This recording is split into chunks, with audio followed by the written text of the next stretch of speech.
그런데 사실 이번에 서피스 프로를 내놓으면서 그냥 퀄컴 거 썼어요 라고 얘기만 했으면은 좀 이렇게 심심한 발표가 됐을 텐데 온 디바이스 AI에 관련된 다양한 것들을 지원을 하는 것들을 발표를 해서 그 부분이 중요해졌죠. 즉 하드웨어만 준비한 게 아니라 윈도우 OS 기반으로 AI를 지원하는 다양한 기능들을 얘기를 했다는 것이 되겠습니다. 스냅드래곤 X 엘리트가 다 좋다라고 얘기하고 있는데 사실 이거 잘 따져보면은 M3보다 안 좋은 부분들이 있거든요. 이게 이 컨퍼런스에서는 안 나온 내용들을 제가 또 말씀드릴 겁니다. 성능적으로 우위에 있는 것은 맞습니다. 그런데 동일한 기준이 아니에요. 이거 말씀드릴게요. X86 시대의 노트북이 약간 가고 ARM 기반으로 적극적으로 밀어주겠다. 이걸 누구를 의식했을까요? 바로 애플이죠.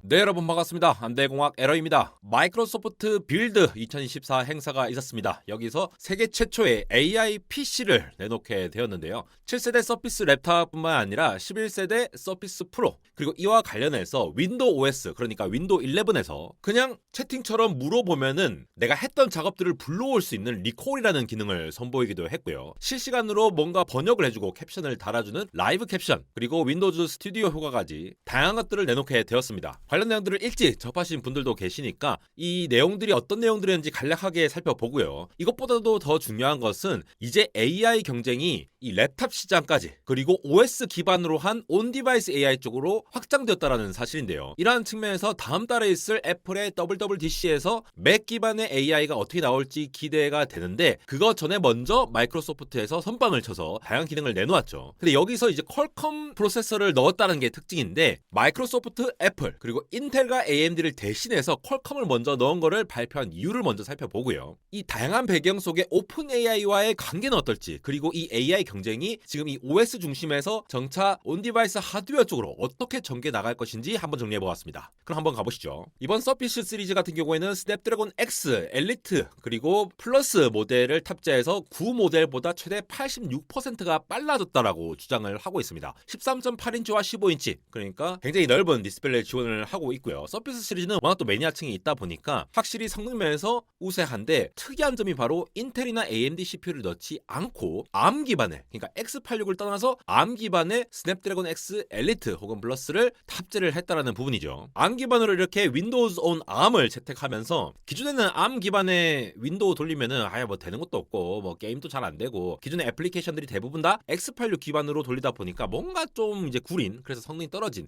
그래서 인식이 별로 안 좋아요. 근데 AI PC라고 새롭게 내놓는 첫 번째 제품이 바로 ARM 기반의 스냅드래곤 X 엘리트, 스냅드래곤 X, 그러니까 퀄컴의 프로세서를 넣었다는 게 굉장히 중요한 부분입니다. 핵심적인 부분이 바로 저전력과 AI 성능을 굉장히 높일 수 있는 NPU가 탑재됐다는 부분이 되겠죠. 이렇게 코파일럿과 PC가 결합됐다라고 해서 여전히 코파일럿 브랜드를 이렇게 강조를 하는 분위기인데, 계속 저 얘기를 해요. 40 플러스 트릴리언 오퍼레이션스 퍼 세컨드. 사실 우리가 40 톱스라고 한다라고 얘기하는 거, 흔히 얘기한 게 이게 단위 연산이 40 트릴리언, 그러니까 40조개 이상이 된다라고 얘기를 하는 게, 저게 뭐 이제 플로팅일 수도 있고 인트일 수도 있고 여러 가지 구분이 있겠지만 또 대충 퉁쳐서 맥스 피크로 봤을 때에 저 정도 된다라는 거거든요. 근데 저 수치가 어떻게 나왔냐라고 하면은, 대체로 온디바이스 AI로 쓸만한 어떤 LLM 모델을 돌린다라거나 아니면은 뭐 다양한 것들을 애플리케이션으로 측면을 봤을 때 대충 40이라는 트레շ홀드를 잡게 됩니다. 사실 M3까지만 하더라도 18톱스밖에 안 됐거든요. 근데 M4로 오면서 갑자기 40톱스로 넘어왔잖아요. 2배 이상으로 됐던 게, 그 정도는 돼야지 AI 애플리케이션 사용할 수 있구나라고 하는데, 제가 이전에 영상에서도 정리를 드렸죠. 퀄컴 스냅드래곤이 NPU 자체를 40톱스 이상으로 준비를 하다 보니까 온 디바이스를 충분히 준비를 했다. 그러면서 성능을 빠방에 준비하고 윈도우즈 온 ARM으로서 성능을 굉장히 잘 올렸다. 기대가 되는 부분들이 많았죠.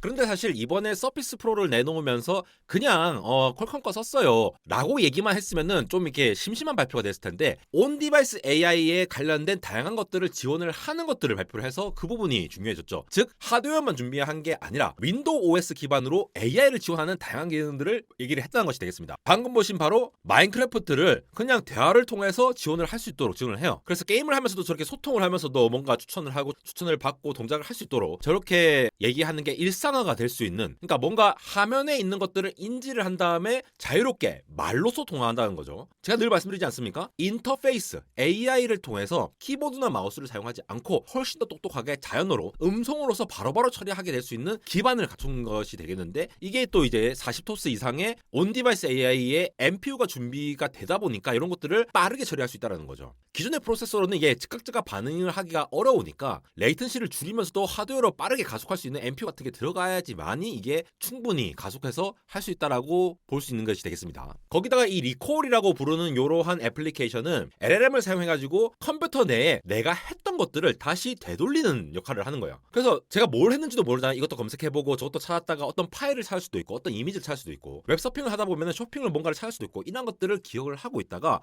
내가 뭘 했더라? 야 이거 예전에 내가 했던 거 찾아줘 라는 거를 어떤 특정한 단어를 기억해가지고 검색하는 것이 아니라 그냥 생각나는 대로 검색을 하다 보면은 특히나 마이크로소프트 같은 경우에는 저는 워드라든가 엑셀, 마이크로소프트 아웃룩이라든가 이런 모든 것들이 다 통합이 돼 있잖아요. 그런 기반으로 바로바로 검색해서 사용할 수 있도록 지원을 한다는 것이 굉장히 혁신적인 부분이죠. 즉 윈도우즈 기반의 OS를 쓸 만한 유인을 갖고 있다는 것이 되겠죠. 실제로 간단한 시연들을 하는데 뭐 보라색깔 저런 옷을 찾아줘 라고 하면은 이전에 내가 찾았던 것들을 결과를 저렇게 텍스트를 매치해서 저런 사이트를 보여준다라거나 여러 가지 이미지라든가 저런 것들을 자기가 알아서 비주얼 매치로 찾아준다라거나 이런 것들 내가 저런 게 접속을 해봤으니까 저런 거를 검색해서 보내줄 수가 있잖아요. 그래서 리콜을 한다라는 거죠. 지금 보시다시피 저희 검색창에 그냥 내가 원하는 대로 그냥 검색을 하면 돼요. 그럼 거기에서 걸러가지고 워드나 엣지나 파워포인트나 내가 했던 것들을 찾아낼 수가 있습니다. 파워포인트에서도 내가 작성했던 것을 찾아낼 수가 있어요. 내가 어떻게 편집하던 게 있는데 거기에서 이러한 특징을 가진 거를 네가 찾아줘 하면은 그 파일이 뭔지 찾아줍니다. 저 같은 경우에도 영상을 만들다 보면은 이전 것들을 활용할 때가 있거든요. 근데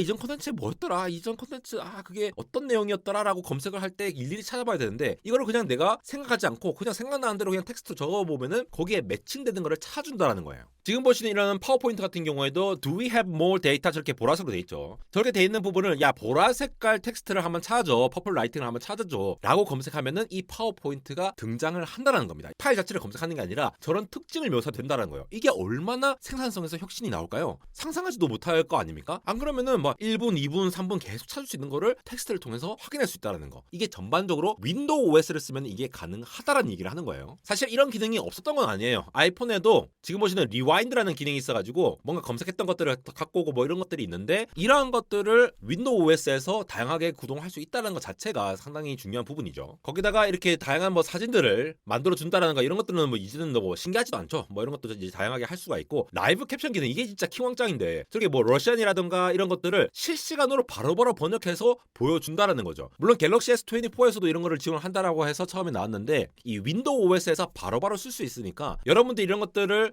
화상 미팅을 한다거나 할 때 사실상 언어적인 장벽이 무너진다고 볼 수가 있고 설령 똑같은 언어라고 할지라도 자막으로 바로 따주면은 또 이제 편집하기 쉽고 이런 게 있지 않습니까? 그래서 이런 것들을 활용한다는 측면에서 이 윈도우라는 OS를 쓰세요. 이러한 애플리케이션들 AI를 기반으로 한 다양한 기존에 없던 것들을 제공하고 있습니다라고 얘기를 하고 있는 것이 되겠죠. 그러면서 스냅드래곤 X 엘리트 얘기를 하는데 이 칩 자랑을 또 하고 있어요. 마치 퀄컴 컨퍼런스처럼 그런 얘기를 많이 하고 있습니다. 지금 보시다시피 기존 맥북 에어보다 좋습니다. 성능도 좋고 배터리도 덜 든다 이런 얘기들이 나오는데 이거 제가 좀 이따 말씀드릴게요. 스냅드래곤 X 엘리트가 다 좋다라고 얘기하고 있는데 사실 이거 잘 따져보면은 M3보다 안 좋은 부분들이 있거든요. 이게 이 컨퍼런스에서는 안 나온 내용들을 제가 또 말씀드릴 겁니다. 어쨌든 이 스냅드래곤 X 엘리트가 NPU가 40TOPS 이상으로 가지고 있다 보니까 다양한 애플리케이션들을 빠르게 지원할 수 있다라고 하면서 M3를 비교를 하게 되는데요. 실제로 이 M3 맥북을 가져와가지고 비교를 합니다. 근데 좀 치사한 게 서피스는 저렇게 이제 터치가 된다 하면서 줌인 줌아웃을 하고 저 M3 맥북은 당연히 터치가 안 되잖아요. 그래서 트랙패드로 이렇게 하는 걸 보여주는데 이건 좀 이제 유치한 그냥 비교고 우리 이렇게 서피스가 많이 지원됩니다 이런 거 얘기를 하는 거고요. 그것뿐만이 아니라 실제로 뭔가 영상을 틀었을 때나 렌더링 했을 때의 모습을 이제 비교를 하는데 바로 사진 편집을 했을 때에 얼마나 빠른 속도로 처리를 하느냐라고 보여줬는데 지금 일부러 1, 2, 3, 4, 5 이렇게 했는데 속도가 거의 2배 차이가 나요. 그래서 M3랑 코파일럿 PC 저걸 동시에 보면은 지금 오른쪽은 이제 코파일럿 PC죠. 저렇게 다 빨리 가는데 맥북은 저렇게 느립니다라고 보여주고 있죠. 성능적으로 우위에 있는 것은 맞습니다. 그런데 동일한 기준이 아니에요. 요거 말씀드릴게요. 그런데 여러분 마이크로소프트가 기존에 X86으로 노트북을 잘 팔고 있었잖아요. 그래서 인텔 거 갖고 오고 AMD 거 갖고 왔는데 왜 굳이 이 시점에서 퀄컴 거를 먼저 도입을 했을까요? 요 부분을 잘 생각하면 좋은데 현재 딱 기준으로 해서 공식적으로 릴리즈 됐을 때의 AI 기능 그러니까 NPU 기능이 강화된 버전은 퀄컴이 제일 앞섭니다. 물론 인텔이 지난 4월에 비전 2024 때 루나 레이크를 얘기를 했죠. 루나 레이크가 한 45톱스 되니까 AI 성능을 딱 맞춰갖고 만든 거긴 하거든요. 루나 레이크 이전에 메테오 레이크 같은 경우에는 NPU가 10톱스밖에 안 돼요. 그러다가 이번에 루나레이크 넘어오면서 45톱스로 높이는데 그것보다 먼저 퀄컴의 스냅드래곤 X가 이렇게나 성능이 좋은 AI 기능을 가지고 있으니까 이걸 윈도우즈 온 암으로 적극적으로 지원하면서 윈도우 애플리케이션을 다양하게 준비를 했다라는 거예요. 그러면서 AI PC라고 새롭게 브랜딩을 했는데 뭔가 느낌이 쎄하지 않습니까? 인텔 입장에서는 X86 시대의 노트북이 약간 가고 암 기반으로 적극적으로 밀어주겠다. 이걸 누구를 의식했을까요? 바로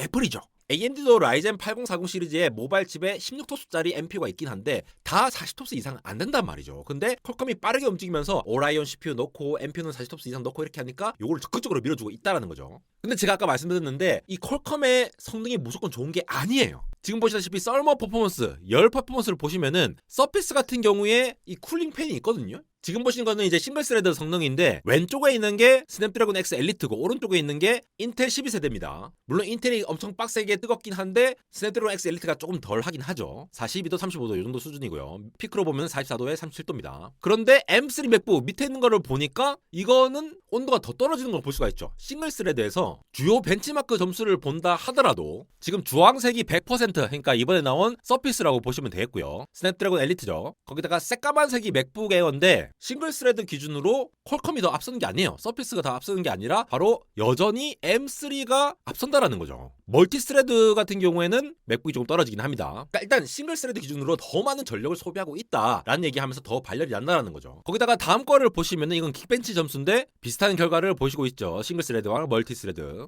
또 밑에 있는 거는 크롬 브라우저 퍼포먼스를 봤는데 크롬 브라우저 같은 경우에는 오히려 맥북 에어가 훨씬 더 좋은 거를 보실 수가 있습니다. 그러니까 무조건 M3 맥북 에어보다 더 좋다라고 말하기는 좀 쉽지 않다라는 부분이 똑같은 발열, 똑같은 전력 소비로 봤을 때는 M3보다 구린 게 있다라는 거예요. 그거를 짚어봐야 되는데 물론 지금 보시다시피 인텔과 AMD보다는 모든 것이 다 전성비에서 좋다라고 볼 수가 있어요. 근데 M3를 이겼다라고 하기에는 힘든 부분이 있다라는 거죠. 발열 부분을 더 보시면은 지금 보시는 부분이 멀티스레드 돌렸을 때인데 왼쪽에 보이시는 것이 49도 50도 올라가는 게 서피스고요. 오른쪽에 있는 게 인텔입니다. 멀티스레드로 봤을 때는 퀄컴이 훨씬 더 열이 많이 발생하는 걸 볼 수가 있어요. 그리고 그 다음 거를 보시면은 M3랑 비교했는데 M3 온도가 훨씬 더 작은 거 보이십니까? 45도까지밖에 안 올라요. 이전 거는 50도까지 올랐는데 이만큼 발열 컨트롤이 잘 안 되고 있다는 거죠. 실제로 컨퍼런스에서도 M3에서 성능이 나아졌다 이런 얘기는 하고 있지만 전성비 관련해서 그러니까 와트당 성능이 얼마냐라는 부분에 대해서는 인텔하고 AMD하고만 비교를 했지 애플하고는 비교를 안 했다는 말입니다. 그런 측면에서 보면은 이게 M4까지 가면은 이거는 전성비도 후달리겠네. 뭐 이거 안 써. 라고 할 수도 있는데 저는 이 정도만 하더라도 애플 진영이 아닌 윈도우 진영에서 이 정도의 성과를 냈다는 것만으로도 상당히 많이 따라왔다라고 사실 느끼고 있습니다. 맥북 에어가 팬리스 기반으로 전성비 최강의 어떤 걸 보여줬잖아요. 근데 AI를 기반으로 해서 윈도우에서의 어떤 업무 생산성, 윈도우즈 기반으로 뭔가 많이 하잖아요. 예를 들어 주식 같은 경우에는 HTS도 맥용으로는 잘 없습니다. 그런 것처럼 아직도 업무용으로는 상당히 많은 부분들이 윈도우즈를 커버하는 부분들이 있잖아요. 거기서 충분히 활용 가능한 AI 애플리케이션을 제공해 왔다. 그리고 그 AI를 충분히 온 디바이스로 적용을 하기 위해서 퀄컴 거를 가져왔다라는 부분. 뭐 향후에도 인텔 거나 AMD를 가져와갖고 쓰겠죠. 그러한 부분들을 준비를 했다라는 부분이 상당히 인상적이고요. 이제 5월에 선제적으로 이렇게 나왔으니까 다음 달에 6월에 WWDC 때 애플이 어떤 AI 애플리케이션을 가지고 올지 당연히 이제 윈도우에 대응하는 그런 것들을 다 돌릴 수 있도록 준비를 하지 않을까 하는데 M1, M2, M3로 오면서 계속 10톱스에서 18톱스까지밖에 유지 안 하다가 M4로 이번에 아이패드 넣으면서 뉴럴 엔진 성능을 40톱스까지 끌어올렸잖아요. 그 정도로 뉴럴 엔진을 끌어올린 게 되겠으니까 거기에 해당하는 온디바이스 AI 애플리케이션이 나올 것으로 보입니다. 핵심은 이거죠. 애플 같은 경우에는 소프트웨어와 하드웨어를 수직 통합하고 있는 기업입니다. 그러니까 거기에서 훨씬 더 발열을 제한다거나 전성비를 올릴 수 있는 그래서 성능을 끌어올리면서 AI 성능을 끌어올릴 수 있는 다양한 요인들이 있을 건데 윈도우와 퀄컴의 조합은 아직 그 정도로 최적화가 못해서 조금 성능이 딸릴 수 있어요. 근데 성능이 딸리니까 너네 그냥 끝이야 라고 볼 게 아니라 윈도우에서도 충분히 이란 애플리케이션이 나왔다라는 부분 그래서 충분히 대응할 수 있겠다라고 기대가 되는 부분으로 보시면 좋을 것 같아요. 그래서 다시 애플의 맥 그리고 마이크로소프트의 윈도우의 싸움이 되지 않을까 싶은데요. 사실 마이크로소프트가 윈도우 OS의 매출이 전체 비중에서 상당히 줄어들긴 했지만 OS 주도권을 가지고 있기 때문에 다시 또 이렇게 PC 시장에서의 AI라는 애플리케이션을 통해서 이렇게 다시 주도권을 가지고 싸울 수 있는 기반이 된 것 같아요. 물론 애플이 모든 거를 다 구성을 하고 있긴 하지만 이렇게 빠르게 윈도우즈 온 ARM을 지원하면서 컴컴 거를 빨리 적용해서 애플리케이션을 지원을 하고 있는 거. 그리고 마이크로소프트 같은 경우에는 오픈 AI의 적극적인 거의 뭐 베타적인 투자자잖아요. 그렇다 보니까 24년 하반기부터 이런 퀄컴 기반의 노트북 그리고 PC 나중에는 인텔이나 AMD까지 이렇게 확장을 해 나갈 것으로 보이고요. 애플은 또 이제 또 혼자서 독불장군처럼 나가게 되겠죠. 물론 오픈AI 거를 도입을 한다라고 얘기가 나오고 있긴 합니다. 그런데 가만히 생각해보면 여기서 가장 큰 수혜자는 오픈AI가 아닐까라는 생각도 들었어요. 결국 애플의 아이폰에다가 오픈AI의 GPT 이 챗봇을 넣는다라는 얘기가 나오고 있고, 윈도우즈는 뭐 GPT-4o 기반으로 지금 하고 있다라고 지금 얘기를 하고 있죠. 그러니까 OS 주도권을 갖고 있는 기존의 두 플랫폼 강자의 오픈AI의 LLM이 들어간다라는 사실 자체로 AI 주도권을 오픈AI가 확실히 가져가고 있구나라고 느낀 행사가 아닌가 이런 생각이 들었고요. AI라는 이 주도권을 먼저 가져오기 위해서 기존의 OS와 하드웨어 주도권을 가진 빅테크들이 서로 이제 오픈AI 거를 쓰려고 노력하고 있고, 거기서 다양한 애플리케이션으로서 우리가 노트북을 다시 새로 사야 할 유인을 만들어주는 게 아닌가, 그런 측면이 들었습니다. 사실 마이크로소프트가 하드웨어까지 모든 걸 통합하고 있지 않기 때문에 어쩔 수 없이 이 소프트웨어 하드웨어 원스택의 최적화를 따라가기가 쉽지 않다라고 보지만, AI에서의 충분히 활용성을 많이 지원을 하게 된다면은 많은 사람들이 또 이걸 통해서 이 생산성을 누릴 수 있기 때문에 그런 부분을 활용할 수 있지 않을까 기대가 되는 발표였습니다. 이렇게 AI를 기반으로 OS와 PC의 혁신이 나타나는 가운데 퀄컴 스냅드래곤 X의 반려를 제발 좀 잡아주며 새끈한 노트북이 나오길 바라는 안대공학 에러였습니다.